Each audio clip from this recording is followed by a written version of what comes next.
Hi friends, welcome to Annam's Recipes. இன்னைக்கு வந்து மார்கழி மாசத்துல ரெண்டாவது கோலம் எப்படி போடலாம்னு பாப்போம். முதல் நாள் வந்து நேர்புள்ளி வெச்சு கோலம் போட்டோம். இன்னைக்கு வந்து சந்து புள்ளி வெச்சு கோலம் போட போறோம். அதாவது 13 புள்ளியில ஸ்டார்ட் பண்ணி 7 புள்ளியில வந்து முடிக்கணும். இப்போ அந்த கோலம் எப்படி போடலாம்னு பாப்போம். இன்னைக்கு வந்து நான் கலர் பொடி எல்லாம் யூஸ் பண்ண போறது இல்ல. வெறும் காவி மட்டும் தான் யூஸ் பண்ண போறேன். இப்போ நம்ம புள்ளி வெச்சுக்கலாம்.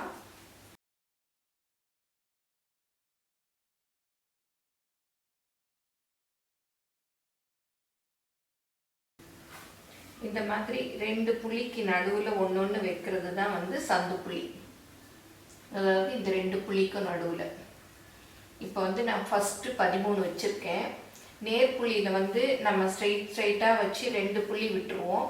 இந்த சந்து புள்ளியில வந்து 13ன்னா 1 தான் விடுவோம். அடுத்த லைன்ல வந்து 12 இருக்கும்.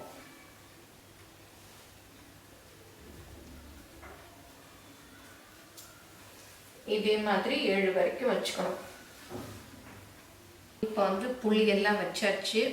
இந்த சென்டர் லைன் இருக்கு இல்லையா, அதுல 3 6 அந்த பக்கம் 6 விட்டுறணும். விட்டுட்டா இது வந்து 13வது புள்ளி.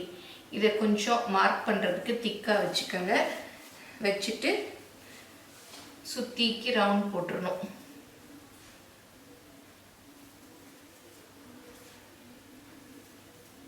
இது எல்லாத்தையும் ரவுண்ட் போட்டுட்டு இதை வந்து அப்படியே பூ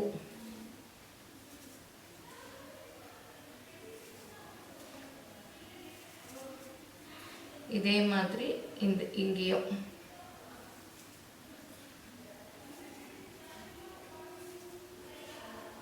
அப்படியே போட்டுரும்.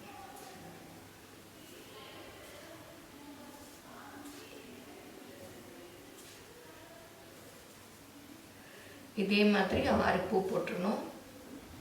இது உங்களுக்கு மறந்து போகுதுன்னா ஃபர்ஸ்ட் இதை போட்டுக்கங்க. அப்புறம் அப்படியே ஜாயின் பண்ணிடலாம்.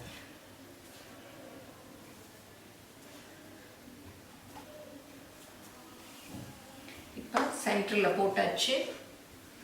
இதுக்கு வந்து நம்ம காவி கொடுத்துடலாம்.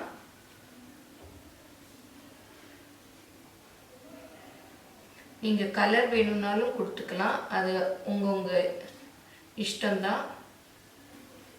ஏன்னா நம்ம வெளியிலலாம் போட்டுட்டு அப்புறம் வந்து கலர் கொடுக்கறதுனா நமக்கு அப்படி அப்புறம் வெளியில் போட்டதெல்லாம் இதுவாயிடும். அதனால ஃபஸ்ட்டே போட்டுட்டோம்னா நமக்கு ஈஸியாக இருக்கும். சென்டரில் கொஞ்சம் ஒயிட்டு அப்படியே வச்சிடலாம்.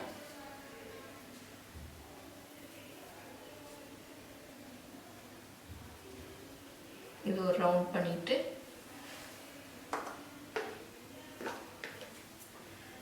இதுக்கு நடுவில் கொஞ்சம் காவி. இது வந்து ஃபர்ஸ்ட் இந்த சென்டரில் இருக்குல்ல 4 இதை வந்து அப்படியே போட்டுக்கலாம். அப்புறம் இதெல்லாம் வந்து டைமண்ட் ஷேப்.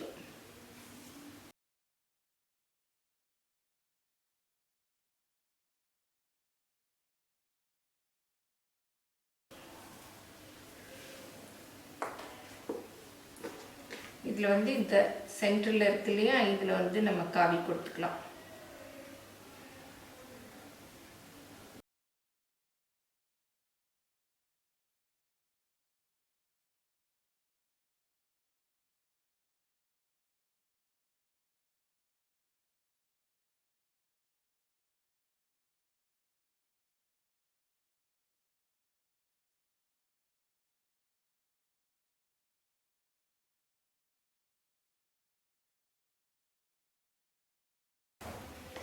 இப்போ கோலம் போட்டு முடிச்சாச்சு. இங்கே எல்லாம் வந்து ஒரு புள்ளி அப்படியே கேப்பாக இருக்குது. அதை வந்து என்ன பண்ணோம், இப்படியே ரவுண்ட் பண்ணிவிட்டு அதுக்குள்ளேயும் கொஞ்சம் காவி வச்சிடலாம்.